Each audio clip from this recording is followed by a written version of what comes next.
జ్యువెలరీలో వడ్డానం Mela October 4th నుంచి 12th వరకు ఫ్లాట్ 9.99% విఏ ఆఫర్ మీకోసం. నమస్తే రమ్మగారు. నమస్తే జయ. రమ్మగారు, తిరుమల తిరుపతి దేవస్థానం అనగానే మనకి లడ్డూ ప్రసాదం, అలానే స్వామివారికి తలనీలాలు సమర్పించడం కదండి. మొక్కు అనగానే మనకి ఇవి గుర్తొస్తుంది.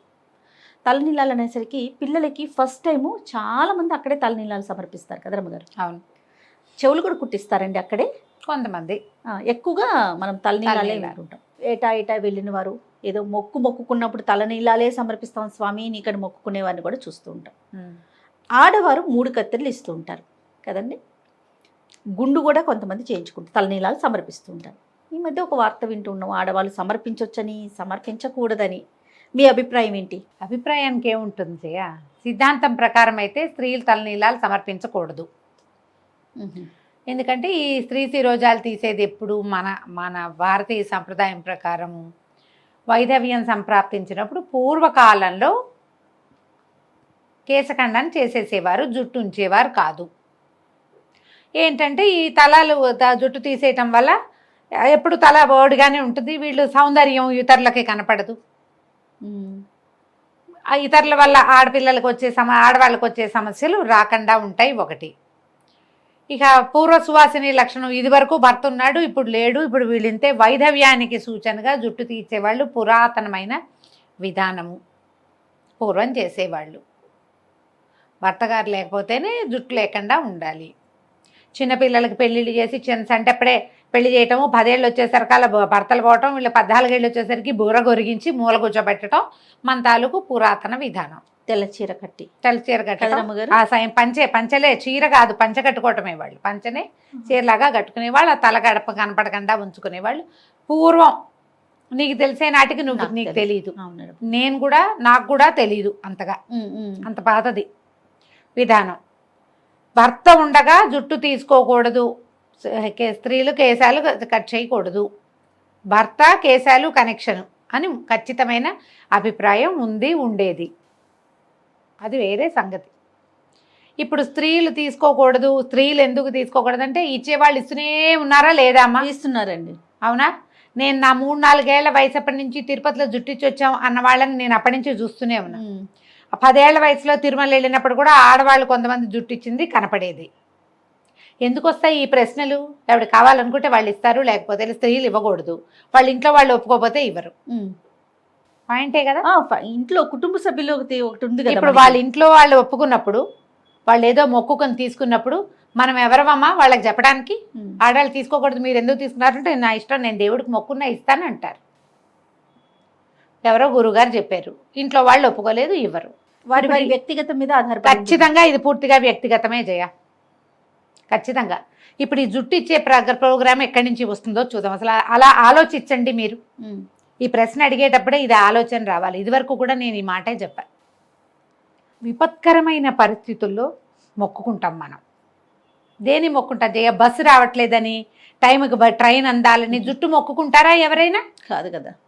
దేవుడా బస్సు ట్రైన్ అయిపోతుంది, ఏదో 5:06కి మనం ఇంకా రోడ్డు మీద ఉన్నాం, 6ంటికి ట్రైను, అయ్యో ట్రైన్ మిస్ అయిపోతుందేమో, వినాయకుడు కొబ్బరికాయ కొడతాను నా తండ్రి, బస్సు ట్రైన్ మిస్ కాకుండా చూడు అంటాం. కొంతమంది అట్లా మొక్కుంటారు. లేదా రాత్రి రేపొద్దున అన్నం తిన్ను, ట్రైన్ మిస్ అయిపోతే అక్కడ ఏదో సమస్య ఉందని వీటికి చేస్తారు. ప్రతి వాళ్ళకి మొక్కుకునే అలవాటు ఉంటుంది భగవంతుడికి. ప్రతి వాళ్ళు మొక్కుంటారు. ఈ మొక్కుకోటాల్లో జనరల్గా ఎప్పుడెప్పుడు జరుగుతాయి? ఏవైనా ప్రమాదాలు సంభవించినప్పుడు, అనారోగ్యాలు సంబంధించినప్పుడు, ఆర్థికపరమైన చిక్కుల్లో ఉన్నప్పుడు, ఏదో పిల్లలకి పెళ్ళిళ్ళు కావటం లేదో, పిల్లాడు కింద పడ్డాడో, వాడికి ఏదో జరిగిందో, మనకే జబ్బో పిల్లలకే జబ్బో, ఏదో విపత్కర పరిస్థితులు, ఎక్కడో ప్రమాదంలో చిక్కుకుపోయాం, ఎక్కడో ప్రయాణంలో ఇరుక్కుపోయాం, పిల్లాడు అక్కడెక్కడో ఉండిపోయాడు, మళ్ళీ ఇంటికి వచ్చే దారి కనిపించట్లేదు, దేవుడా తలనీలాలు ఇస్తాను తండ్రి, నిలువు దోపిడీ ఇస్తాను, నా పిల్లని రక్షించు, నా కళ్ళబడే నాయన అని దండం పెట్టుకుంటాం. భర్తలకి ప్రాణాపాయ స్థితులు, ప్రాణాపాయం అయిపోతాదేమో, నిలువు దోపిడీ ఇస్తాను తండ్రి, పసుపు కుంకాలు కాపాడు, ఇలాగే కదమ్మా మొక్కుంటారు. అంతేగా. ఇప్పుడు ఈ విపత్కర పరిస్థితుల్లో భగవంతుడికి దగ్గరికి వెళ్ళి నాయన నేను నీకు ఇది ఇస్తాను, నాకు ఇది వదిలిపెట్టు, ఈ కాస్త నన్ను ఇక్కడ రక్షించు అనేటప్పుడు ఈ ముందు వెనక సంప్రదాయము ఆలోచిస్తారా జయ ఎవరైనా? అస్సలు ఆలోచించలేకపోతామేమో కదా. ఆలోచించరు. ఉమ్. నిలువు దోపిడీ మొక్కేస్తారు. ఆయన హాస్పిటలైజ్ శుభ్రంగా ఉన్నాడు, సడన్గా పడిపోయాడు భర్త, హాస్పిటలైజ్ చేశారు, ఏదో బైపాస్ చేయాలన్నారు, లేకపోతే ఇంకోటి ఏదో అన్నారు, కష్టం అండి 24 అవర్స్. ఇప్పుడు కదా మొక్కేది. ఇప్పుడు సంప్రదాయము భర్త ఉండగా నేను తలనీలాలు ఇవ్వకూడదు అని ఆలోచిస్తారా అమ్మా? వాళ్ళ అలవాటు ప్రకారం ఏదో మొక్కుంటారు. ఇది కాదు, నా బోటక్క ఎవరో వచ్చింది, నిలువు దోపిడీ ఇస్తానని మొక్కోవే, అతను బతికొస్తాడు అని చెప్తారు. నిలువు దోపిడీ అంటే సూత్రాలు, ఒంటి మీద ఉన్న బంగారం అంతా ఇచ్చి తలనీలాలు కూడా. అంటే నిలువు దోపిడీ ఇవ్వటం అంటే నా మొత్తం నా తాలూకు సంపదని నేను దేన్ని భావిస్తానో అదంతా నీకు ఇస్తానని కదా. ఉమ్. సౌందర్యం కూడా మన సంపదే కదా జయ. సౌందర్యంలో ప్రధాన భాగం జుట్టు కాదా, కేశాలే కదా. కేశాలే కదా. చూడంగానే మనకి ఏం అందమంతా పోయింది కదా.